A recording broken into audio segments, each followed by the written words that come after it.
broadcast a little bit of fertilizer today. I've got about 12, 13 tons. So, get that done. And I want to talk to you guys a little bit about who I am and where we came from and what we're doing here. So we'll get into that in the tractor. I'll try not to speak too much. But this is kind of one of those jobs where it's a lot of seat time and not a whole lot of action other than kind of watching dollar signs fly out of the back of that.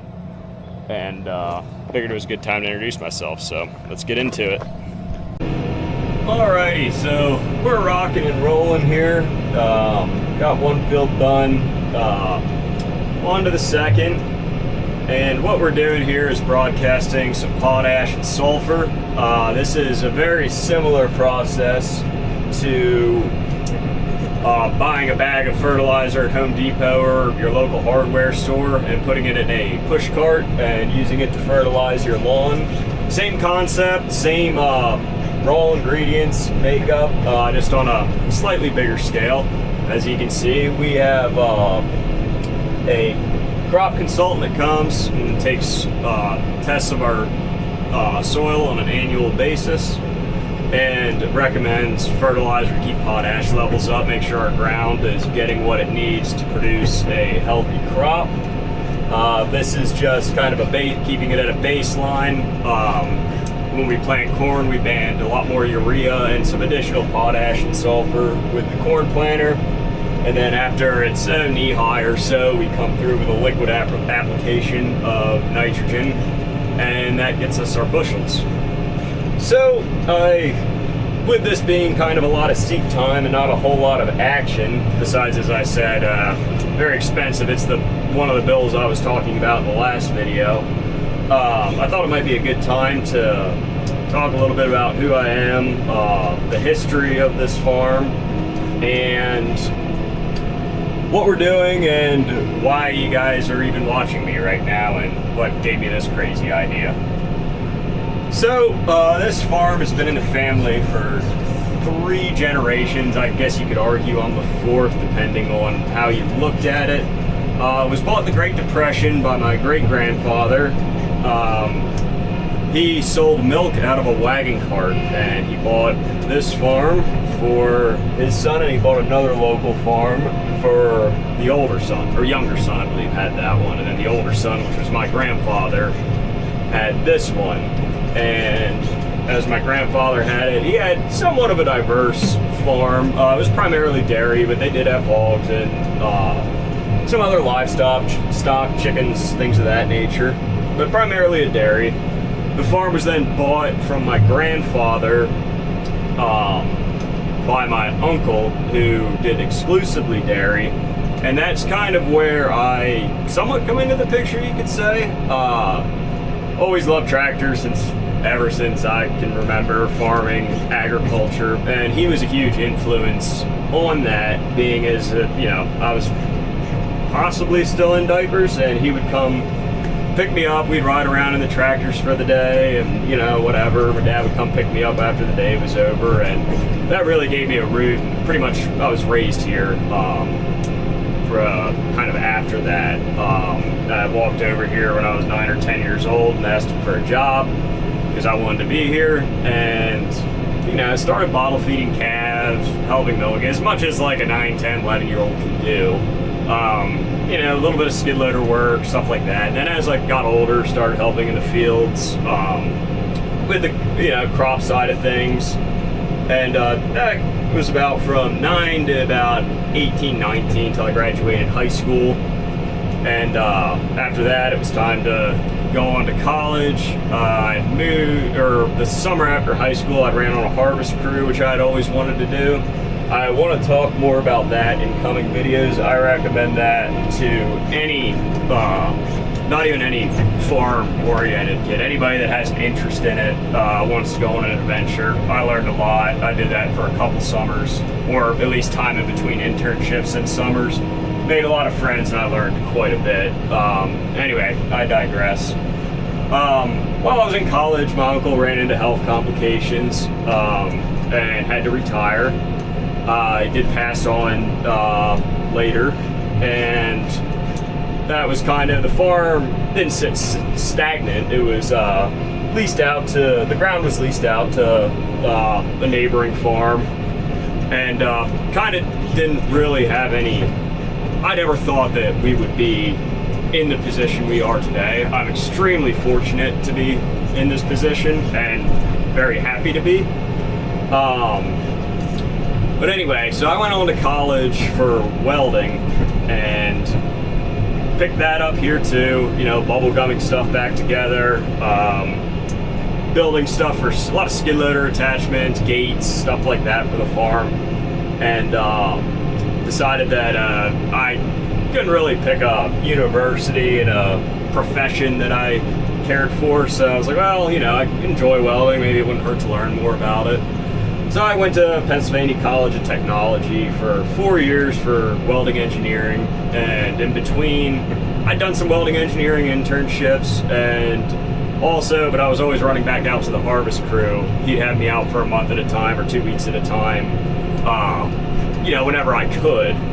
And so after that, I graduated college. I could have had a job lined up, but this was during 2020 when potentially the end of the world was coming, and decided to take up a fun job. And I'd met some farmers in Montana on the crew and had hit it off with them that they farmed a massive amount of acres. I don't even know, I want to say it was in the 20 to 30,000 range. So I wanted to go do a fun job or do something different and run all the big John Deere toys I always dreamed of playing when I was a kid, the giant articulating tractors, 60-foot drills, the you know, sprayers, all that good stuff. See what a huge operation to me looked like.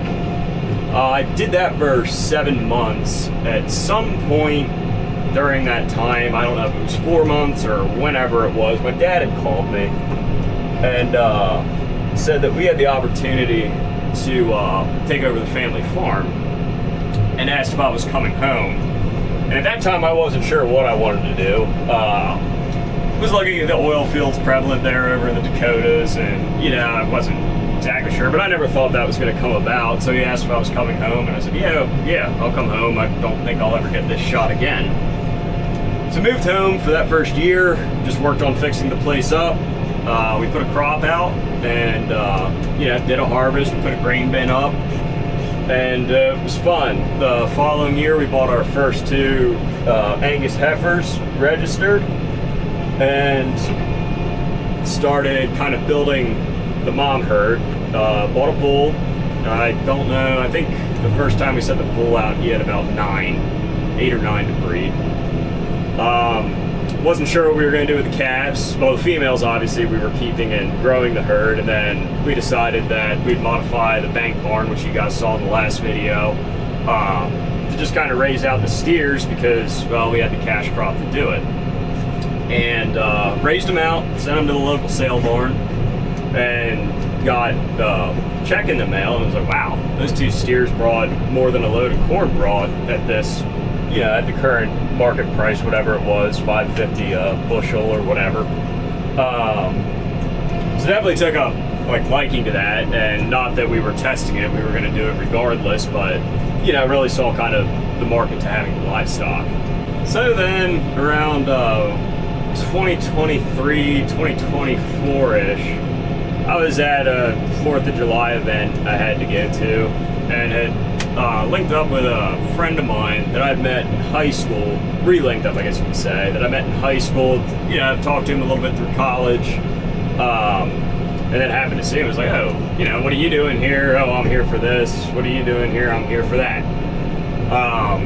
And then after that, kind of all those events that we had to go to, it's like, oh, at least we got a buddy there. Like, you know, I know he's coming, and we can talk that, we'll have friends. So then at a wedding, I believe it was, we were catching up about what we were doing. He's an engineer over in King of Prussia, and I'm like, yeah, I'm welding, farming a little bit, and just kind of doing that. And it was like, yeah, well, you know, like, you have livestock, do you sell beef? I said, well, right now they all go to the sale barn. I don't really know the process of doing the freezer beef, you would call it, the direct to consumer, whatever. But I'd be willing to try it. Now, you know, I want to sample my own product. So we had a steer that was calved from a bred heifer we bought. So it was out of the cycle of when they normally calve, which worked out perfect. I'll explain. But decided, like, okay, found a butcher. They split it between myself, his older brother, and one of their friends that lives in Philadelphia. And it went smooth. And you know, it was a few months till we had the next ones ready, and I assumed, like, we'll do this once for a couple buddies, and, you know, whatever. It'll be fun, something different. Well, a couple months goes by, word of mouth gets around, and I started getting texts from both the original crew and then a bunch of people that they had told in that area. And I was like, oh, okay, well, yeah. So I believe we ended up selling 4 or 5 that summer privately. And this was, I'm sure I'm messing up my timelines, but this was last summer, I should say. The first steer that we had butchered that was born off cycle was ready in the winter time, and then that summer we had sold 4 or 5 private. And I noticed that a lot of my customers were coming from the urban areas. We're about an hour and a half, give or take, from Philadelphia. So Philadelphia, Jersey, down in that area. And I'd bring the boxes to the farm after we found a USDA butcher, and I'd bring haul everything back to the farm. We'd divide them up, and then of course they had questions. They wanted to see the cattle. That was very rewarding. It was fun, just to see people that didn't know take an interest in it and want to know more about it. So I'd answer all the questions I could, but a lot of this stuff is easier to show. Never thought I still wasn't like gonna start the YouTube influencing social media stuff or whatever. Was never really that person. But actually weaning myself off of social media, and now we're starting it again. But anyway, I digress again. Last harvest, I was talking with him, and he was telling me about his drone, and I was like, oh, well, that's cool, showing me pictures on his phone, videos. I was like, yeah, that's kind of cool. I'm like, hey, you should bring that over, and we'll follow the combine around with it. I'd like to see that. You know, that'd make cool footage. So we do that, saw it, fell in love with it, instantly had to have one, just for fun. So I go get a drone and start playing with it, go spy on my dad who lives a mile that way and show him that. You know, whatever, take cool pictures. And then we were talking, like, yeah, a little bit of advertisement promotion wouldn't hurt. I mean, you know, they're all actually sold private for this coming summer already, but it'd be cool to share the story. So, and also I am an avid YouTube farmer watcher. So, instead of watching TV, that's typically what I'm doing at night before I go to bed, is watching my favorite YouTube farmers. So I was like, oh, okay, I'll try it. And, you know, decided I needed a GoPro too. Well, the action camera, which is what you're on now. And threw together the video that I released, I don't know, 2 weeks ago or whatever. And that was actually really fun. Not saying that I'm expecting to make it huge, go viral, any of that, but it was actually a lot more fun than I thought to both film and put together. And I'd like to share it with anybody, any customers that want to watch, any other farmers that want to watch, just anyone that has a general interest. I think that there's a huge disconnect between, or a growing disconnect between agriculture and everyday life. And again, it's something I'm passionate about. I'm happy to share it and answer questions.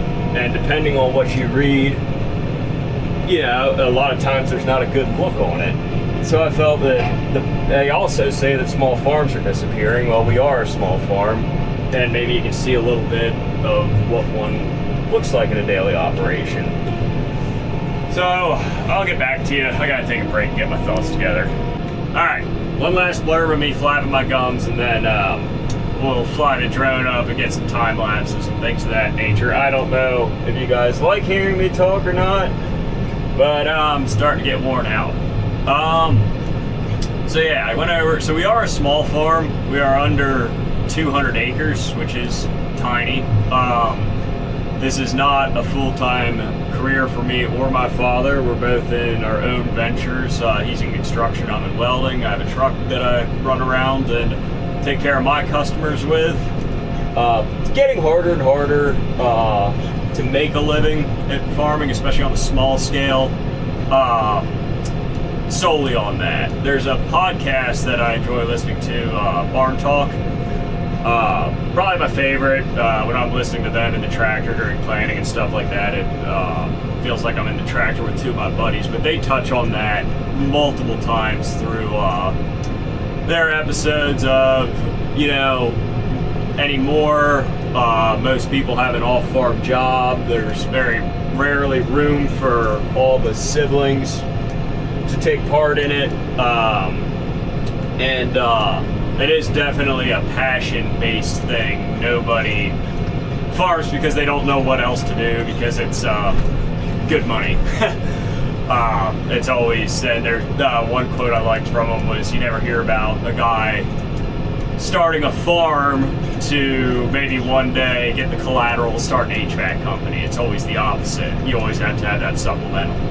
So what we're building is the niche with the beef, to not be completely controlled by the markets.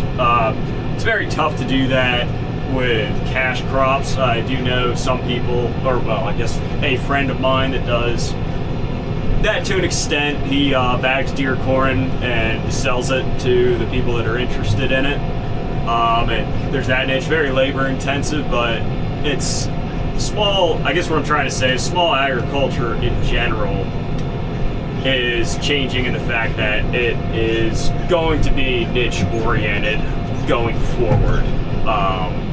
To try to sell to the food corporates of America on a small operation, is the margins are getting thinner and thinner and tougher. There's plenty of stats out there about how many farms we're losing, how many small farms we're losing every day, how many farms are being bought by corporate and going to other, you know, either corporate farming or other ventures, alternative energy, development, things of that nature. So it's, I don't want to say a dying breed. There's still plenty of us that have an interest in it. Just harder and harder to get into, and I think sharing the story, being, you know, one drop in the river that shares the story, is an avenue I'd like to be a part of, and that's what we're doing. So, I will stop talking. I'm gonna have to reload the cart here in about 10 acres, and I'll fly the drone over, and we'll try to make this a little more interesting than just me driving a tractor around the field. Thank you guys for watching. We'll see you on the next one.